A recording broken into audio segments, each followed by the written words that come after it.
Hey guys, I'm trying to make sure I don't have too much lag going on. It's Quana, and happy Tuesday to you guys all out there. So, wanted to go live tonight and just talk a little bit about all of the entertainment news that's been going out there, from Halle Bailey to Katt Williams, Jonathan Majors, the Golden Globes, and wanted to get you guys' opinion on a lot of these things, a lot of these issues. So, hi, if you're just seeing my face for the first time, my name is Quana, and I am a film critic and an avid lover of all things Hollywood, especially award shows. And I don't dive into the Hollywood gossip too much, but I thought it was a good time to kind of touch on some of the things that are happening right now and also just talk about some of the things that I'm looking forward to in the new year, some of the movies that are coming out soon that I think you should be on the lookout for. And if you like this video, please give me a like, comment, and subscribe so that you can tune into more reviews in the future. But without further ado, let's get started. Okay, first on the docket today, we have Halle Bailey announcing that she did, in fact, give birth to a baby boy. She posted this to her Instagram and later on to, well, made the rounds on Twitter. I don't know if she's actually posted it to her Twitter account. But she and her boyfriend, DDG, both posted messages about the birth of their son, Halo. It says, even though we're a few days into the new year, the greatest thing that 2023 could have done for me was bring me my son. Welcome to the world, my Halo. The world is desperate to know you. This a little tongue in cheek right there, because if you were unaware, Halle Bailey has been the subject of a whole lot of speculation as it pertains to whether or not she was pregnant. Um, as we can see just off of her Instagram alone. All right, this was her at the Color Purple premiere. And of course, people were like, wait a minute, pretty dress, great color on you, but what's going on with all those layers? That's definitely looking like something that's hiding a baby bump. Um, So, and of course, a lot of people were defending her, saying she wasn't pregnant. She really did not speak out about it that much. The most that she did talk about was that when people were commenting about her nose and giving the quote unquote telltale signs of a woman being pregnant, she was like, y'all talking about my nose, just say that y'all don't like black features. I have a black nose, my nose is big. Don't talk about my nose, and yada, yada, yada. And people were like, girl, you are gaslighting us. Like, look at all of these clothes that you've been wearing. I loved this sit down with her and Rachel Zegler for their actors on actors, both of them playing Disney princesses. Rachel's Snow White, and she, of course, was Ariel. And so people have, of course, been speculating. Um, Now, a lot of people are very irate, feel like she's been gaslighting, are willing to be like, I'm not going to support her anymore. She's trolling, da da da da da. I think you can look at it a couple of ways. One, she could have done, a lot of people are comparing her to that Kardashian girl, the one who's not a Kardashian, um, the sister who had all the babies with Tyga, whatever. I can't think of her name right now. She's dating Timothy Chalamet. It was like, look at her. She disappeared. Nobody saw her. Callie could have did that. Callie could have just been in the house and then all of a sudden popped up and she didn't had a baby and no one would have been the wiser. I think people are forgetting it would have been really hard for her to do that, because even at the point that she maybe wasn't showing at the end of the Little Mermaid press run, she was going straight from that press run to the press run of The Color Purple. And it was award season. And as it is award season, even now, she's likely going to be nominated at least for songs, even if her acting isn't nominated. And I think at the time where she is possibly rumored to maybe get a spinoff of The Little Mermaid. So I think a couple of things can be true. A couple of things can be true. She wanted to keep it to herself. Maybe she was worried about how society would view her because she's not married, and whether she wanted that. She's always said she wanted a bunch of kids and she wanted to start having kids young. So if you ever watch her and her sister's tea time, especially back pre-COVID, she's always talked about wanting to have 50, 11 children and things like that. So I was not surprised, but I also am always going to be on the side of we should not be out in these streets speculating about Black women's bodies or women's bodies in general, because she could have been having weight gain, she could have been having fibroids, she could have been having anything, any number of health complications. And even if she is merely pregnant, that is a whole host of complications. Black women are more likely to die in childbirth than any other race of women in America. So it's a lot of reasons. Maybe she wanted to wait until the 20th week and then just decided when she got to that point, as most women do wait to announce to their 16 or 20 weeks. Maybe she decided, I kind of want to just keep this to myself. And it's obviously, guys, people in Hollywood probably knew she was hugging people on the red carpet. They felt that baby bump. But, I appreciate the fact that most people, with the exception of that little Krishan Rock girl, stayed on code and did not let anybody trip them up. And I can appreciate that. So much congratulations to her. It's her body, her baby, her man, and nobody else got to raise that baby, live with that man, do any of those things. So I'm happy for her. She looks happy. I hope she stays happy. I hope they have a healthy, happy baby. And I'm waiting for the album to drop because the snippets that she's been releasing sound amazing. So props to my girl Halle. Um, I don't know if I should. I'm not going to say too much on Katt Williams. Um,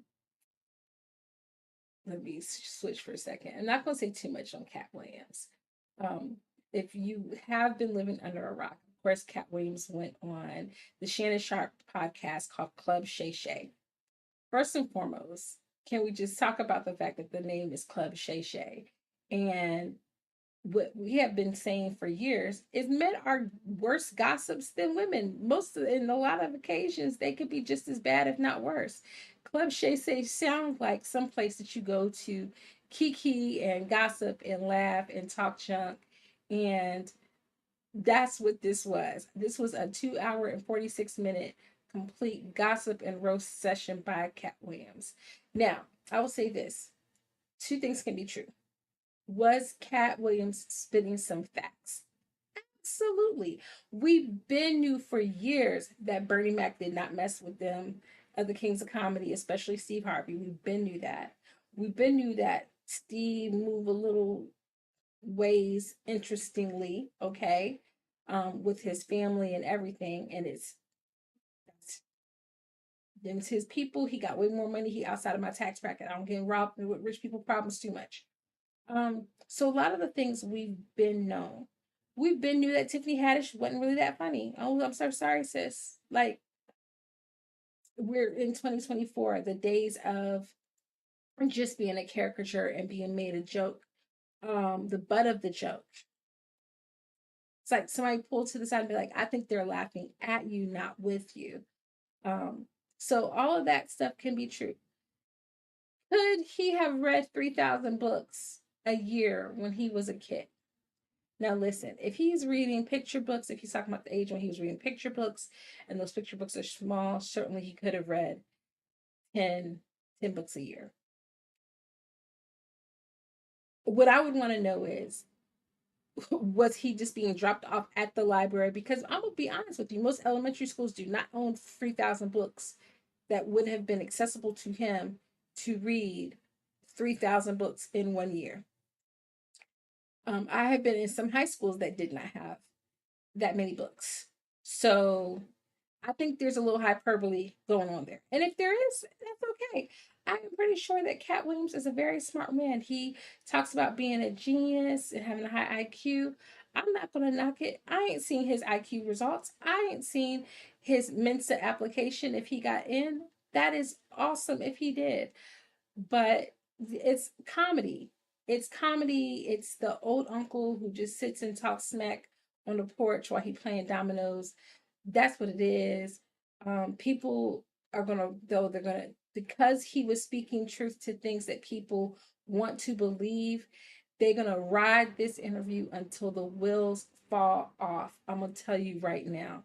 So I am just ready for that cycle to end.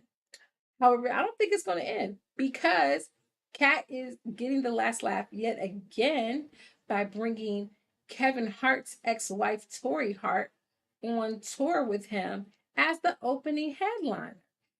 Now, Tori is a beautiful woman. I was so sad when Kevin broke up with her, was cheating on her, and then got with who he got with, and then cheated on her too. So what was that all about? You know, it just seems like more of the same. You get rich, you have to have a certain status in Hollywood. So you leave the wife that got you there and you get an upgrade. But that upgrade, whether or not you stay faithful to that upgrade, because the one who was faithful to you and got you there was packing sandwiches, taking, probably riding the bus with you, all those things, you left her behind. So kudos to Tori and Cat Williams for getting the last laugh. But who knows? We don't even know if they're getting the last laugh because at the end of the day, Tori might have called Kevin on the phone and said, "Hey, what do you think if I go on tour with Cat and make some money off of all of this?" You know they're going to be running up. Now, he is coming to my city. And I looked at those ticket prices. I don't know if they were that before Club Shay, but the ticket prices rival Beyonce. I'm like, my God in heaven, there is no way in the world that I'm going to see Cat Williams and pay more than I paid to go see Beyonce Giselle Knowles Carter. Will not do it. Will not, never will know how. I will catch the special. Netflix them got peeped to the game, and his special has hit my For You page, basically my recommendations. So he about to get some extra coin off of, and some extra streams off of those Netflix dollars. So more power to him. I wish Cat all of the best because, you know, the comedy game is rough. Um, yeah, there's that. Um, let's just jump into the Golden Globes and we'll leave Jonathan Majors for last. I ain't gonna drag John too much, but let's just talk about the Golden Globes, okay? Now, the Golden Globes were on Sunday night, and I did not really watch them. I kind of like did the Twitter thing and was kind of keeping up with it. Um, but then I ran it back. I ran it back and I watched it on Paramount Plus. What you need?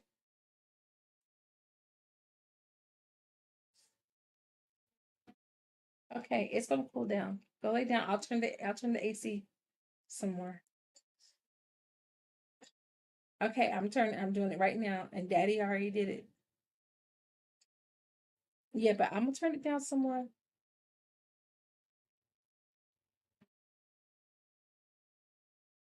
Sorry for the interruption. Yeah, children are trying to have me freezing in this house. Okay, so I watched the Golden Globes on Paramount Plus, and JoKoy. If you're not familiar with JoKoy, this is JoKoy. Let me see if I can get a big picture of him.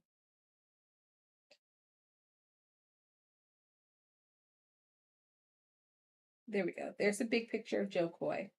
He is a stand-up comedian. He's Filipino. I have been familiar with JoKoy for years because my husband loves watching stand-up comics. And I am not a comedy girl. I say that all the time. But because my husband watches it, I listen to it. He likes to listen to comedy when we on road trips and stuff. So I've been familiar with Joe Coy for a while. He's also done some dabbling in acting. He was in a movie very recently called Easter Sunday about a Filipino family, a Filipino American family. It starred him. Ava Noblezada was in it. I did not get a chance to watch it. Um, I need to watch it, but I'll be honest, his clips made me feel uncomfortable a little bit. His style of comedy can make me feel uncomfortable because he's very much like self-deprecating toward his community a little bit, and in a way that I'm like, I don't really know if this is like a funny, I should be laughing, or like this is just exclusionary and I should really not be laughing in on the jokes a little bit. So I thought he started off very well. You could tell he was super excited to be hosting. This is his first major gig. He also got his come up with Chelsea Chandler. So I thought, okay, this is his come up. He's done a movie. And quite frankly, he was probably also picked because even though they are not the same type of Asians, they were like, oh, let's get us an Asian comic because there were a lot of Asian American roles that were up for awards this year, such as Ali Wong and Stephen Yoon for Beef. The show was also nominated. And then you had Celine Song with Past Lives, Greta Lee, all. So I thought, okay, yes, they're going for the diversity. And I'm not saying that in a belittling type of way, but I think they thought we're going to do this. And then when we get some of these big Asian wins, it's going to be like, Asians are winning. Yay.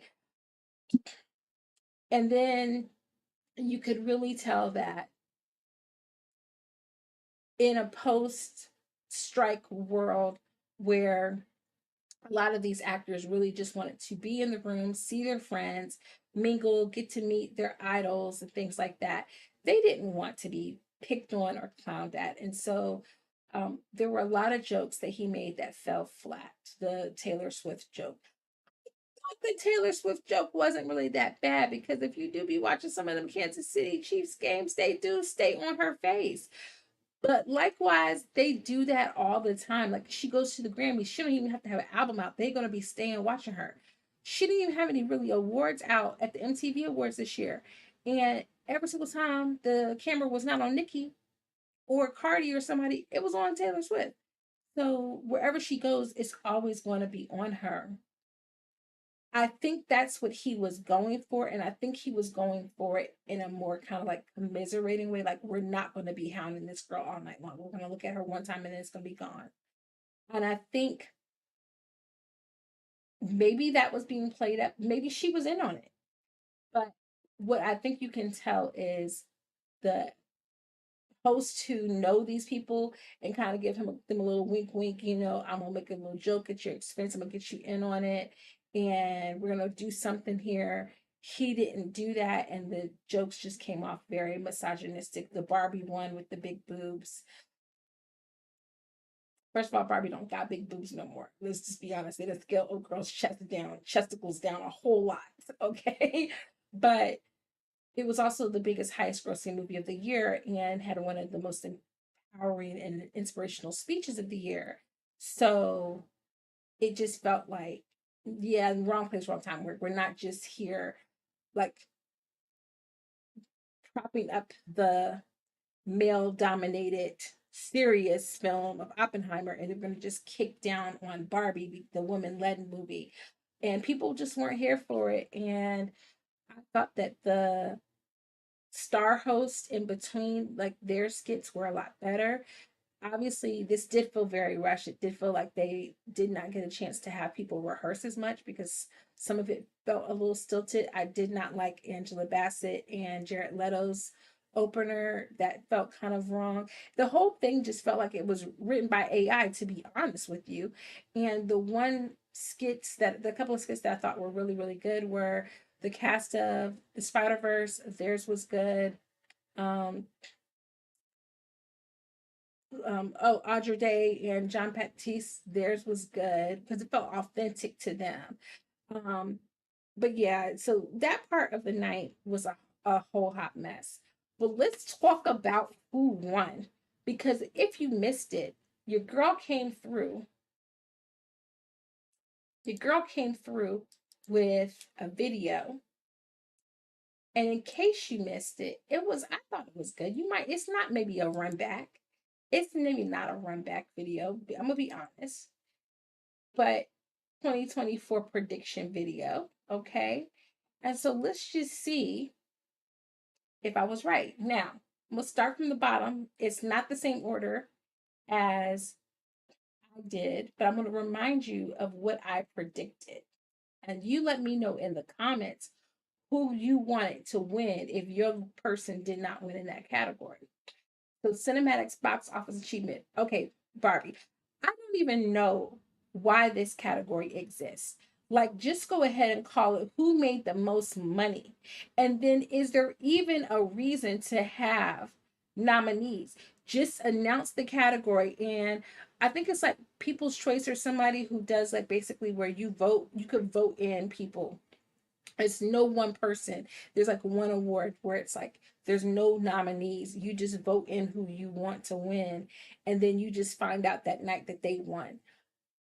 Just call it cinematic box office achievement. Don't have nominees because you're gonna just go to Box Office Mojo and find out who had the most money. Like, I don't understand. Of course, Barbie won. It made $1 billion. Why would it not? It was one of the only movies this year to make that much money. So of course it won. We all knew that it was going to win. It wasn't going to be nobody else. Best television series drama was Succession.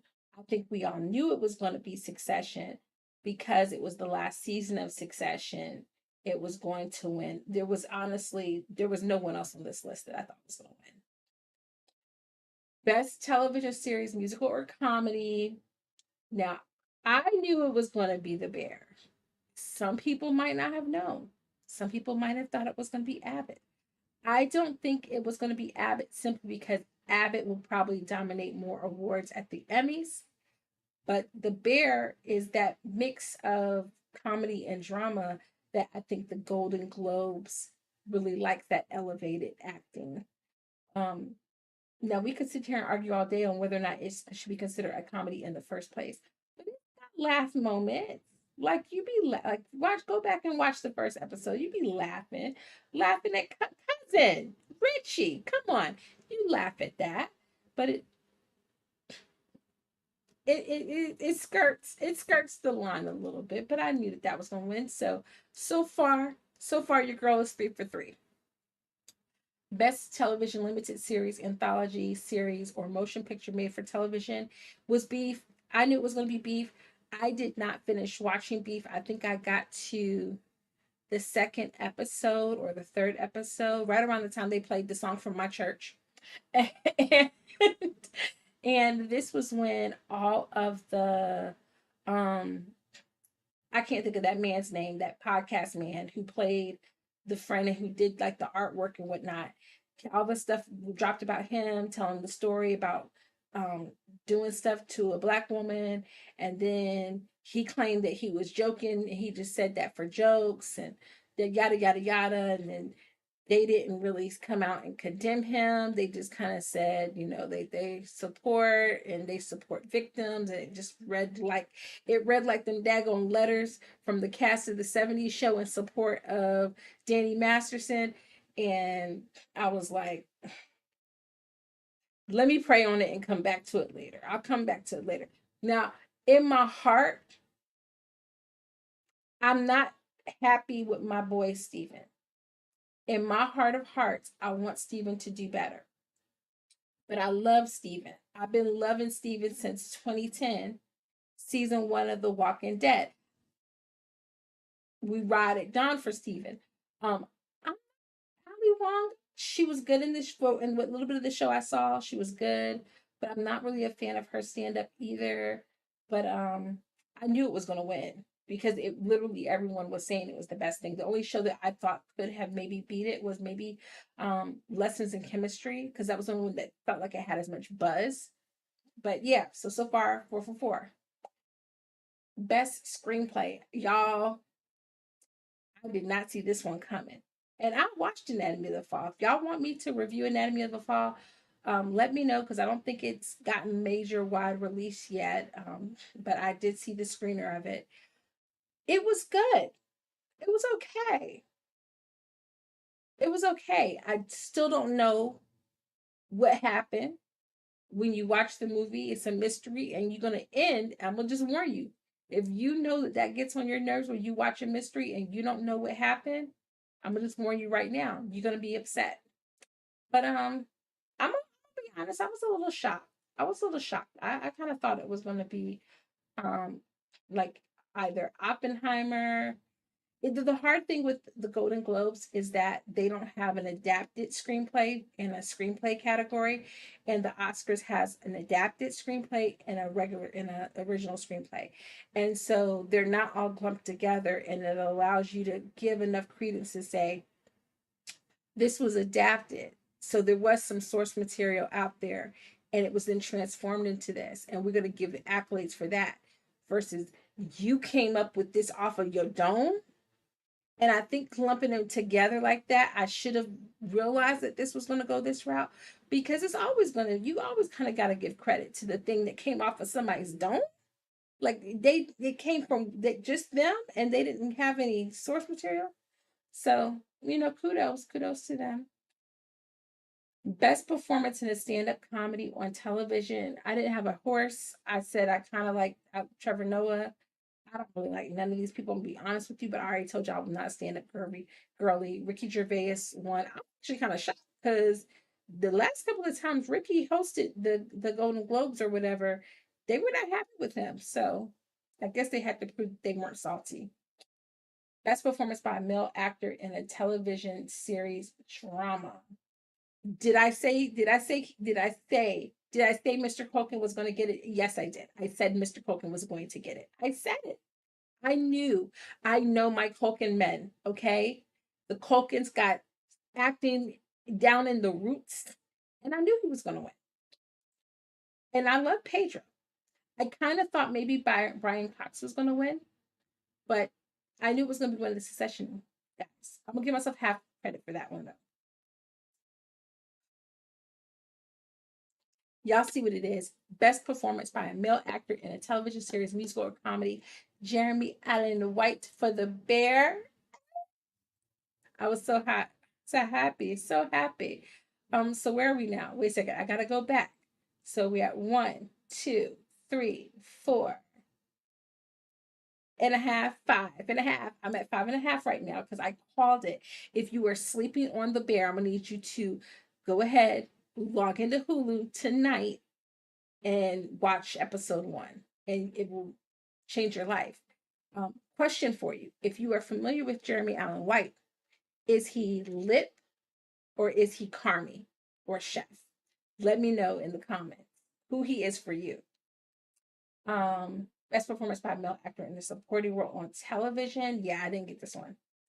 I didn't get this one. I was hoping that it was going to be Eben or James, but I should have known because the Succession guys, they love them. So still 5.5. RDJ, I did not. I don't know why I did not. I know why, because there was been a left buzz over the across the pond for Charles, that I thought Charles was going to be a dark horse and going to sneak in there. And folks was like, "Now we've been rocking with RDJ. We like a redemption arc, okay? More on that later. We like a redemption arc." So, he got it. I ain't mad at I knew this one. I called it. The only other person I would have wanted it to be would be Jeffrey Wright.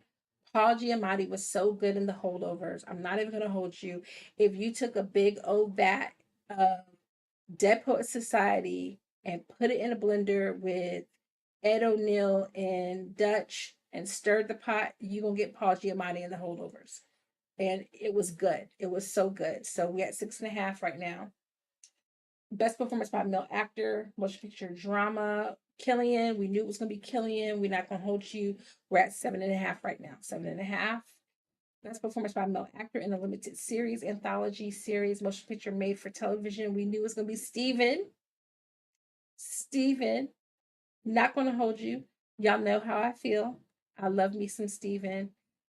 Everything Steven does, I try to support, even if I can't get through the whole thing because there's controversy. I'm gonna watch a little bit of it just to make sure I can help the streams a little bit. So we knew we're at Steven. Where are we at? Like 8.5. Hope I didn't get that wrong. I think we're at 8.5. I wasn't prepared for Sarah. I don't know why. I don't know why. Did I know Sarah was gonna win? Did I call Sarah?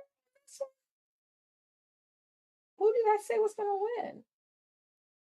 Maybe I did say Sarah. I don't remember. We have to run the tape back. I don't remember. Maybe I did say Sarah. Best performance by a female actor in a television series drama. Let me just see for a second if we can figure out which one I said. Luckily, your girl went back and I added some timestamps. We said that that was best performance by a female actor in a television series. Um,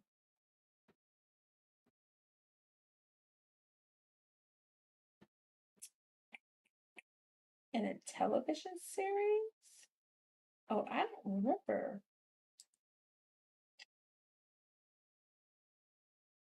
Nope, that's not it. Did I?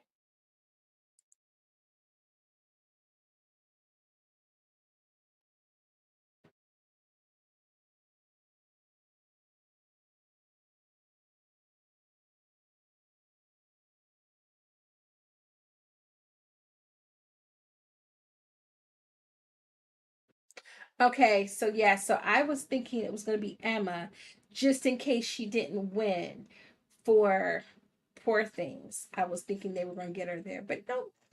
Much respect to Sarah. Much respect to Sarah. Io won, and I called Io winning, and I think we're at 8.5 right now for the wins. So I'm good. I'm feeling really good. I'm feeling really good. This has been the year of Io, guys. I mean, between the bear, between Abbott Elementary, Teenage Mutant Ninja Turtles, she really has just been doing theater camp, bottoms. This really has been her year. This really has been her year. And I love that for her. If it wasn't Io, it would have been Quinta. I'm so proud. I can't wait to see her do more things. Yeah, I'm not gonna hold you. I did not watch any of these, and so I did not pick Elizabeth. Congrats to Elizabeth. So I think we're still at like 8.5. I called Divine Joy Randolph. I said it was gonna be one of my girls. Her speech was lovely. She was lovely. Them girls were about to pop all the way out. Okay, it was taping God holding them things together. Okay, um, she was so resplendent in the holdovers. It was a role where she's playing a cafeteria worker, but it's a movie about a teacher and a cafeteria worker and a student. Like literally two of the two leads in the movie, Paul Giamatti and Divine Joy, are both playing service type career roles. But she gave so much heart, but then she was snarky, but then she was sad, and she just gave all of the emotions. She was doing her big acting on that. So good. Um, yeah, we knew. Yeah, yeah, we knew. We're at 10.5 now. We knew it was going to be Emma. I called Emma. Um, I'm actually quite surprised that Jennifer Lawrence even got a nomination for No Hard Feelings. It was good, but it wasn't that great, but it was good. Um, but we knew it was going to be Emma. It's and it's likely going to be Emma at the Oscars. I'm not going to hold you. I'm not going to hold you. It's where it won't be Emma is maybe at SAG. That will be the only time Emma loses this for this movie. I'm so sorry. Um, Lily Gladstone. I really did. I think I called Lily Gladstone or Sandra Holler. I'm so glad it was Lily Gladstone. Um, I don't love Killers of the Flower Moon, but we need more indigenous people working in the film industry. We need them telling their own stories. So kudos to her. I love it. I called Ali Wong. This picture of her, okay? She giving a little bit of spice, a little bit of flavor, okay? But I definitely called her. This was not. There were people who could have been in this category that are not in this category. And maybe if they were in this category, maybe she wouldn't have won, but not saying she wasn't good. I don't understand why there was a couple of people who could have been in this category. I'm just gonna say that. I'm just gonna say that. Leave it there. Um, Best original song. What was I made for? The only time you will hear me say that Billie Eilish should have won is what was I made for the Golden Globes. That being said, this does not include any of the other songs that are eligible for nomination for the Oscars, like any of the songs from The Color Purple, from Little Mermaid. So going up against those songs, it might not win, but it is a well written song. Now, I don't think she should have won the Oscar the other year when she won for that Bond song, because I done said before, those Bond songs are so daggone formulaic that literally Phineas, all he had to do was copy, paste, and repeat. But I'm not gonna hold you. That What Was I Made For song, it will get you right up in here. It will get you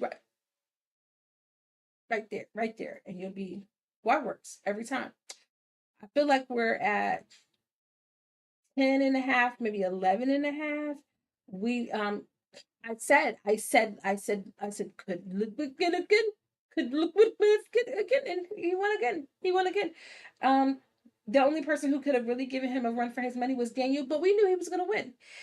The man, I'm gonna rock with him every time because the Black Panther soundtrack and score. Okay, I'm gonna rock with him every time. Um, Anatomy of the Fall, we knew that was gonna win. We're like 12 now.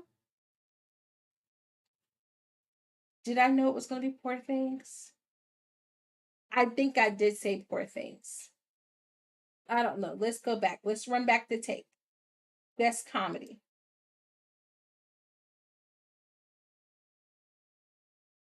Why is The Color Purple not in the music category? Oh wait, slow down.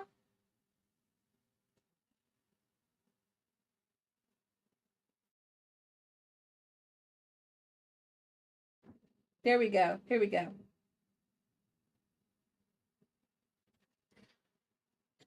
And I said Poor Things. Did I not? So you heard it here first. Um, Pretty sure. Let's just go ahead for the giggles of it all and listen to me say Oppenheimer. I did to Oppenheimer, right? Now I said for animated that it should be Spider-Man, but that it could very well go to The Boy and the Heron, which I haven't had a chance to see yet. I need to go see it, but December and COVID hit me in the rear end, and that messed up my speed with getting things done. I still think Spider-Man should have won from what I've heard of The Boy and the Heron, just because it drags a bit, but I haven't seen it for myself. So you tell me in the comments if you've seen it. Did it deserve to win? And I said Christopher Nolan was going to be the best director. Yes. So look, we should have been counting losses versus wins, because out of all of these categories, the only people who I did not pick were one, two, three, four, four and a half. Out of all the categories, I only missed four and a half. Somebody send me a plane ticket to Vegas, okay? Because I'm gonna bet on myself. Yes. Um, I will say the fashion at this year's Golden Globes was so much better than in years past.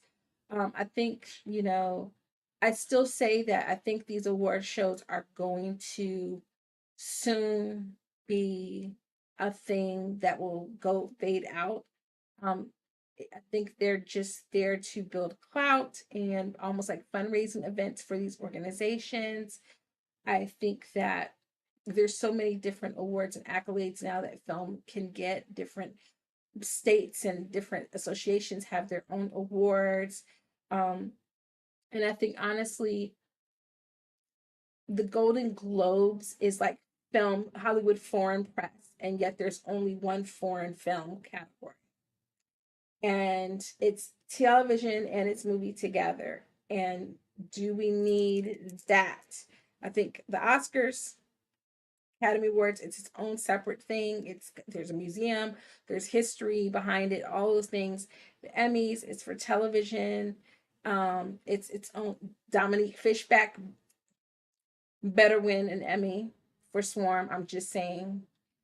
So let me know in the comments. It's a lot. It's a lot of award shows. I think SAG will still stick around. You know, it's them patting each other on the back. But yeah, it's too many. It is too many. So last on the docket, John John John Majors. So if you've been under a rock, sometime last March, John was accused of misdemeanor assault on his former slash ex slash current at the time girlfriend, Grace Jabari. And there was an incident with them in a taxi or Uber, and a phone that he might have been getting text messages from outside women on. And she ain't like that. She tried to snatch it, then she beat on him. Then he put her back in the car and got hurt. And then she went out and partied. And then she went home and got drunk. And then he went home, and after she called him and said she was going to hurt herself. Then he called Popo. Then Popo showed up and Popo arrested him. It was all a big mess. Now, I will say that just going on, I ain't a lawyer. I'm not a lawyer. But if you follow, I'm not a lawyer on TikTok. I will just say, I think his people messed up the trial. I think that they did not defend him on the right set of charges. I think that they did not use the right defense in his case. And I do think that if they do a bit more research and they listen to some of these TikTok lawyers. I'm just saying, the TikTok lawyers and the Twitter lawyers, they will find stuff. Okay, they found them clips of Steve Harvey stealing jokes 2 seconds after Cat Williams said he was stealing jokes. So get listen to what they said and do the appeal, and he might win the appeal. But the thing that hit social media and that the world has been going crazy over is that she released some audio. And in the audio, he was saying, you're going out, you're coming home, you're getting drunk. You're getting drunk, and I have work friends here, and it's embarrassing to me. And I am a great man, Savannah.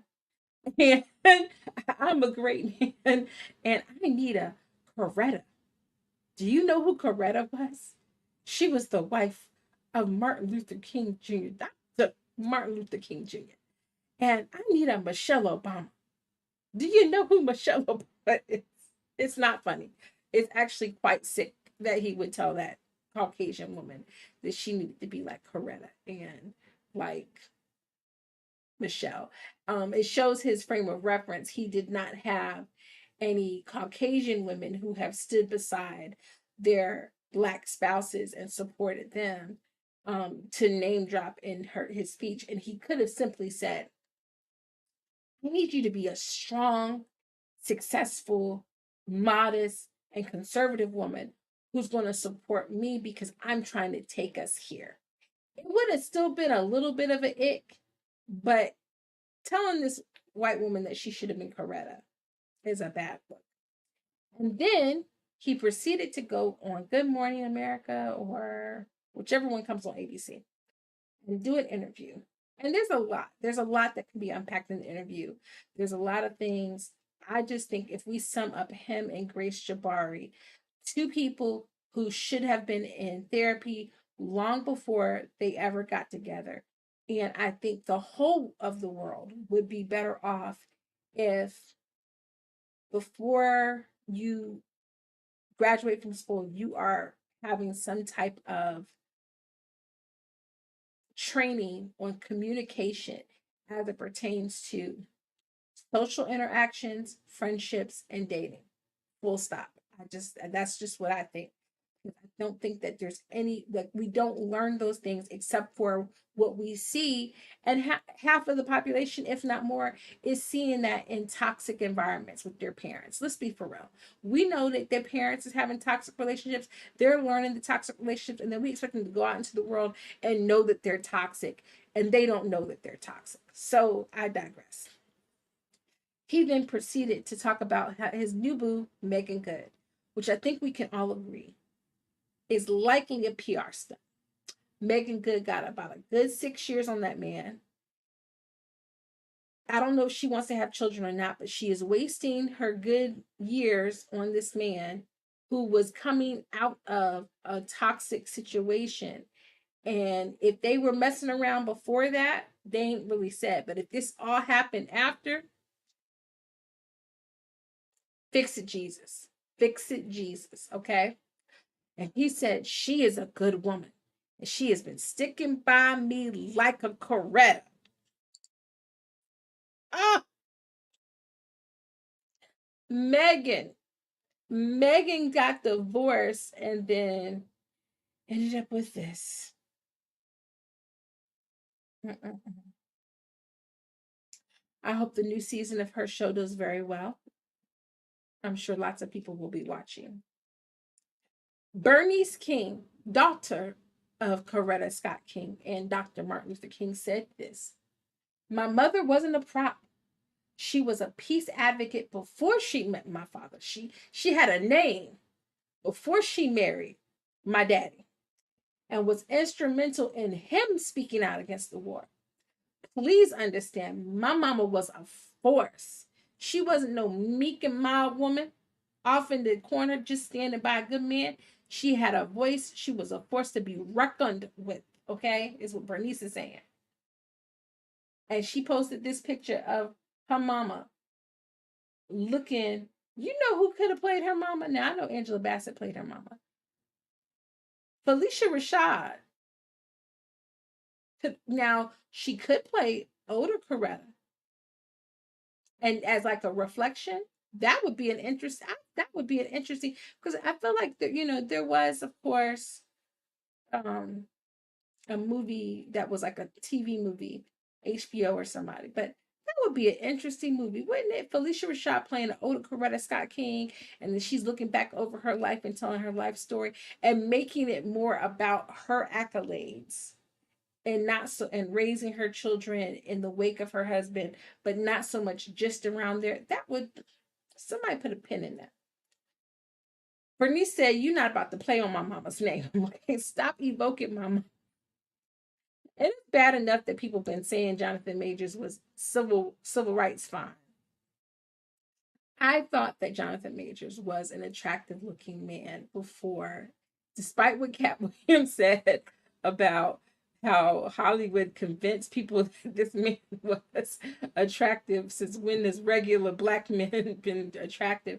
I like Afro American features. My husband has Afro American features. I like that. So I thought that he was an attractive man. He certainly was on the rise. And I think people are disingenuous if they act like they don't understand what he means. I'm not going to try to diagnose this man or say that there's not a little bit of narcissism in what he's saying. But I think post Chadwick passing, people would be disingenuous if they were not aware that he was being heralded as like the predecessor, if as it were, with Chadwick, and the fact that they were in the Five Bloods together and knew each other, and then of course the Harder They Fall camp comes out, and there's a lot of homage to Chadwick. People were looking at Jonathan as like, he's such a good actor and he's going to take over the mantle, not of Black Panther, but of Chadwick, of being that next beacon of hope in the acting world, because we lost people along the way. Nate Parker. So I think people are disingenuous if they act like when they hear that man on that audio and he says that he was a great man or that he had a great purpose. People are allowed to think that they have a great purpose. And if you do feel like you know where your life is going, you have a right to want a significant other who is going to validate that, who's going to support that. This just was not the way to go about it. And I'll be honest, she likely was not the one.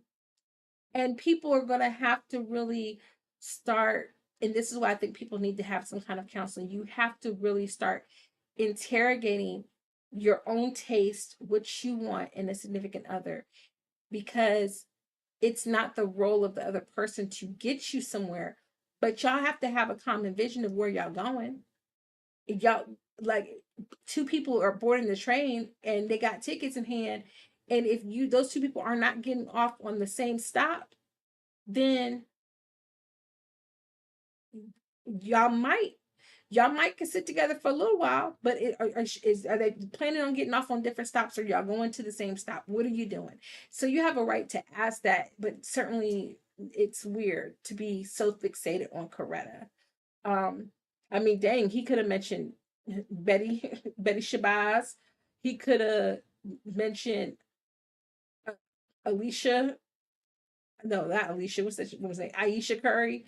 Not that any of those women probably are like, please don't say my name. Please don't say my name. Um, but yeah, it is weird, this fixation. I do think that he had four charges, and two of them he was found guilty and two he was found not guilty. And his team does plan, and they should appeal, because like it or not, he wasn't being tried on past behavior. He was being tried for what happened, and being found guilty of hurting, injuring her, not intentionally, but she was never charged or never brought up that in her taking his property, he had the right to try to defend his property, and that she was found, or it was evidence that she was injuring him in the process as well. So there's some stuff that they just did not do their due diligence on. Now, not saying that I support any of this or that he's not abusive. I don't know that man. I'm not sleeping with that man. I don't know that man. That man don't pay my bills. But I'm just saying, from that standpoint, it would be in his best interest for them to appeal. Can he bounce back? I mean, he's not going to be Kane. Let's just, Marvel is not, he's not RDJ. And to be like, if they can't sweep things under the rug, if it's evident, like with um Kamala's dad had some press on him from over in India, where he was apparently texting some 15-year-old. Now, I don't know what happened with that. I ain't kept up with that. But if that circulates again and becomes a big enough story, oh, best believe they will drop him in a heartbeat. If there is a season 2 of Miss Marvel, we will not see her daddy. Her daddy will be on an away trip the entire season, and it will be her and mama living it up, going back um to visit her family. So Marvel is not going to mess with their coin. So he's done. He's done with Marvel. Can he come back though? He can try. He can take the route of, self-funding, getting some well-made projects done. He won't get any awards, accolades for those. Do the appeal process. If he's found not guilty on appeal, then he can make a public plea for restitution for his career, donate, build a school, donate to some women's shelters. He could do the whole route, and in 5 years' time, he can come back, you know, repair whatever relationship he has with his baby mama. And by the time his daughter is old enough to start circulating with him, then he and Megan Good, or whoever he ends up being with, can get married, have a baby, parade the baby, and the at that point his daughter will probably be a preteen, parade them around. He'll be a new family man, reformed, and he can't ever play any dark roles again. He's gonna have to go on like a Denzel Washington 1990s run of films where he's like John Q and Remember the Titans, playing a football coach, a basketball coach, a dad fighting for their kid on life support. He's gonna have to do those things in order to come back. Um, And if he wants to play a superhero, I'm gonna tell you what I would recommend if I was his PR person. I would say you fund that. You get involved with producing and making some comic book superheroes that are not Marvel, that are not DC. Um, get with Robert Townsend about doing a reboot of Meteor Man or something like that. I mean, but he can. He. I don't know that he could ever be like the straight up Hallmark movie kind of guy, but do a nice rom com with a black woman. You know, pre all of this, I was hoping for a movie with him and Dominique Fishback. I don't know if she would be willing to do it now, but there's look at RDJ. Now, the only thing about RDJ's actions is that they were always self inflicted wounds. This has a victim, possibly two victims, with regards to himself being a victim as well. Got to give him that. But he could, there's a possibility he can make a comeback. You know, he could go away for a little while. Don't call it a comeback. I've been here for years.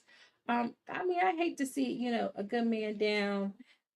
There's not a lot of really strong actors that we've currently like have in the limelight. I think it really was Jonathan Majors, Lakeith Stanfield, Daniel Kaluuya on a good day. Um, but I'm glad to see him. Daniel Kaluuya's got a movie coming out on the 18th. I'm glad to see him making more British based films because while I don't necessarily mind a lot him playing American roles, I would like to see British actors build up their stuff a bit more. Um, but yeah, those are all of my current Hollywood drama takes, guys. It has been a blast. I hope you enjoyed this video. Hope you remember to comment down below. Um, you know, many blessings to Bailey and Daryl Granberry on Little Halo. You can see a halo. And for all the other drama and news, I guess I'll hit you guys up when it's about time for the Emmys, okay? All right, then. I'll see you guys later. Deuces.